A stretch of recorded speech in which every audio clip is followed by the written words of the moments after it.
the Invisible Man by H. G. Wells.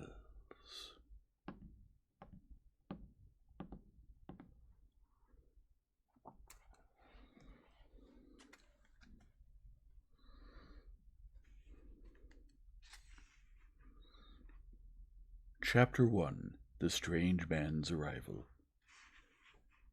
The stranger came early in February one wintry day, through biting wind and driving snow, the last snowfall of the year, over the down, walking as it seemed from Bramblehurst railway station, and carrying a little black portmanteau in his thickly gloved hand. He was wrapped up from head to foot, and the brim of his soft felt hat hid every inch of his face but the shiny tip of his nose. The snow had piled itself against his shoulders and chest, and added a white crest to the burden he carried. He staggered to the coach and horses more dead than alive, and flung his portmanteau down. "A fire!" he cried. "In the name of human charity, a room and a fire!" He stamped and shook the snow from off himself in the bar, and followed Mrs. Hall into her guest parlour to strike his bargain. And with that much introduction, that and a couple of sovereigns flung upon the table, he took up his quarters in the inn. Mrs. Hall lit the fire and left him there while she went to prepare him a meal with her own hands. A guest to stop at Epping in the winter-time was an unheard-of piece of luck, let alone a guest who was no haggler, and she was resolved to show herself worthy of her good fortune. As soon as the bacon was well under way, and Milly, her lymphatic aid, had been brisked up a bit by a few deftly chosen expressions of contempt, she carried the cloth, plates, and glasses into the parlour, and began to lay them with the utmost éclat. Although the fire was burning up briskly, she was surprised to see that her visitor still wore his hat and coat, standing with his back to her and staring out of the window at the falling snow in the yard. His gloved hands were clasped behind him, and he seemed to be lost in thought. She noticed that the melting snow that still sprinkled his shoulders dripped upon her carpet. "Can I take your hat and coat, sir?" she said, "and give them a good dry in the kitchen?" "No," he said without turning. She was not sure she had heard him, and was about to repeat her question. He turned his head and looked at her over his shoulder.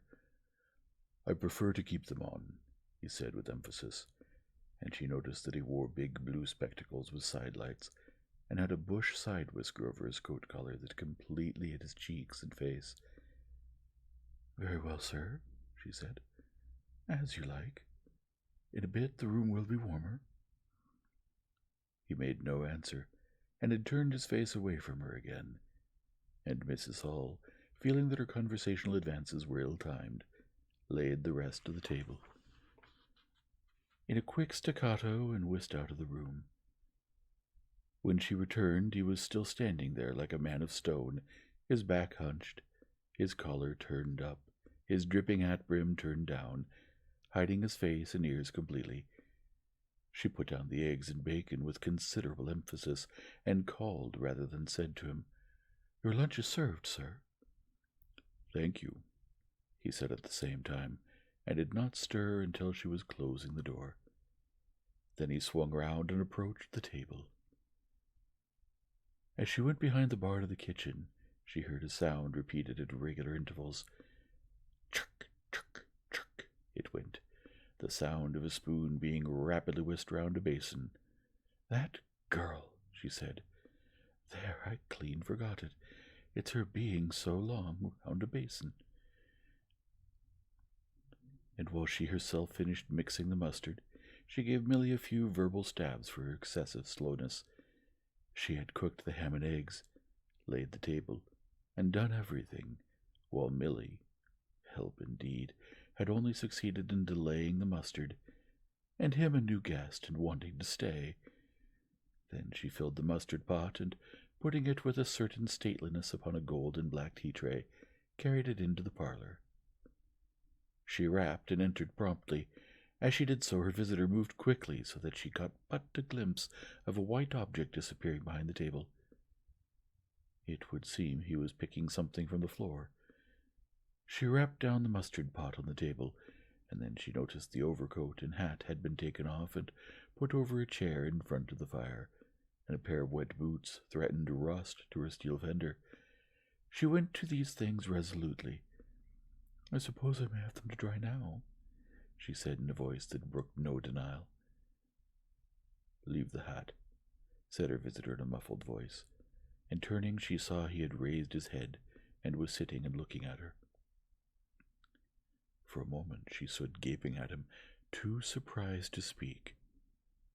He held a white cloth, it was a serviette he had brought with him, over the lowest part of his face, so that his mouth and jaws were completely hidden, and that was the reason of his muffled voice.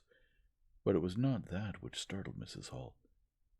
It was the fact that all his forehead above the blue glasses was covered by a white bandage, and that another covered his ears, leaving not a scrap of his face exposed, excepting only his pink, peaked nose. It was bright pink, and shiny just as it had been at first. He wore a dark brown velvet jacket with a high, black, linen-lined collar turned up about the neck, the thick black hair, escaping as it could below and between the cross bandages, projected in curious tails and horns, giving him the strangest appearance conceivable.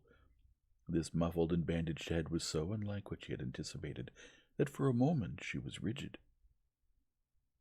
He did not remove the serviette, but remained holding it, as she saw now, with a brown-gloved hand, and regarding her with his inscrutable blue glasses. "Leave the hat," he said, speaking very distinctly through the white cloth. Her nerves began to recover from the shock they had received. She placed the hat on the chair again by the fire. "I didn't know, sir," she began, "that—" and she stopped, embarrassed. "Thank you," he said dryly, glancing from her to the door and then at her again. "I'll have them nicely dried, sir, at once," she said, and carried his clothes out of the room. She glanced at his white-swathed head and blue goggles again as she was going out of the bed door, but his napkin was still in front of his face. She shivered a little as she closed the door behind her, and her face was eloquent of her surprise and perplexity. "I never," she whispered. There. She went quite softly to the kitchen, and was too preoccupied to ask Milly what she was messing about with now when she got there. The visitor sat and listened to her retreating feet. He glanced inquiringly at the window before he removed his serviette and resumed his meal. He took a mouthful, glanced suspiciously at the window, took another mouthful, then rose and, taking the serviette in his hand, walked across the room and pulled the blind down to the top of the white muslin that obscured the lower panes. This left the room in a twilight. This done, he returned with an easier air to the table and his meal. "The poor soul's had an accident, or an operation, or something," said Mrs. Hall. "What a turn them bandages did give me, to be sure." She put on some more coal, unfolded the clothes horse, and extended the traveler's coat upon this. "And they goggles! Why, it looked more like a diving helmet than a human man." She hung his muffler on a corner of the horse, and holding that handkerchief over his mouth all the time, talking through it. Perhaps his mouth was hurt too, maybe. She turned round as one who suddenly remembers. "Bless my soul alive," she said, going off at a tangent. "Ain't you done them taters yet, Milly?" When Mrs. Hall went to clear away the stranger's lunch, her idea that his mouth must also have been cut or disfigured in the accident she supposed him to have suffered was confirmed, for he was smoking a pipe, and all the time that she was in the room he never loosened the silk muffler he had wrapped around the lower part of his face to put the mouthpiece to his lips. Yet it was not forgetfulness, for she saw he glanced at it as it smoldered out. He sat in the corner with his back to the window blind, and spoke now, having eaten and drunk and being comfortably warmed through, with less aggressive brevity than before. The reflection of the fire lent a kind of red animation to his big spectacles they had lacked hitherto. "I have some luggage," he said, "at Bramblehurst Station," and he asked her how he could have it sent. He bowed his bandaged head quite politely in acknowledgment of her explanation. "Tomorrow," he said. "There is no speedier delivery," and seemed quite disappointed when she answered, "No." Was she quite sure? No man with a trap who would go over? Mrs. Hall, nothing loath, answered his questions and developed a conversation. "It's a steep road by the town, sir," she said in answer to the question about a trap, and then, snatching at an opening, said, "It was there a carriage was upset a year ago and more. A gentleman killed besides his coachman. Accidents are happen in a moment, don't they?" But the visitor was not to be drawn so easily. "They do," he said through his muffler. "But they take long enough to get well, don't they? There was my sister's son, Tom, just cut up his arm with a scythe, tumbled on it in the hayfield, and, bless me, 3 months tied up, sir. You'd hardly believe it. It's regular given me a dread of the scythe, sir." "I can quite understand that," said the visitor. "He was afraid one time that he'd have to have an operation. He was that bad, sir." The visitor laughed abruptly, a bark of a laugh that he seemed to bite and kill in his mouth. "Was he?" he said. "He was, sir, and no laughing matter to them as had been doing for him, as I had, my sister being took up with her little one so much. There was bandages to do, sir, and bandages to undo, so that if I may make so bold as to say it, sir—" "Will you get me some matches?" said the visitor, quite abruptly. "My pipe is out." Mrs. Hall was pulled up suddenly. It was certainly rude of him, after telling him all she had done. She gasped at him for a moment, and remembered the 2 sovereigns. She went for the matches. "Thanks," he said concisely as she put them down, and turned his shoulder upon her and started out of the window again. It was altogether too discouraging. Evidently he was sensitive on the topic of operations and bandages. She did not make so bold as to say, however, after all. But his snubbing way had irritated her, and Milly had a hot time of it that afternoon. The visitor remained in the parlor until 4 o'clock, without giving the ghost of an excuse for an intrusion.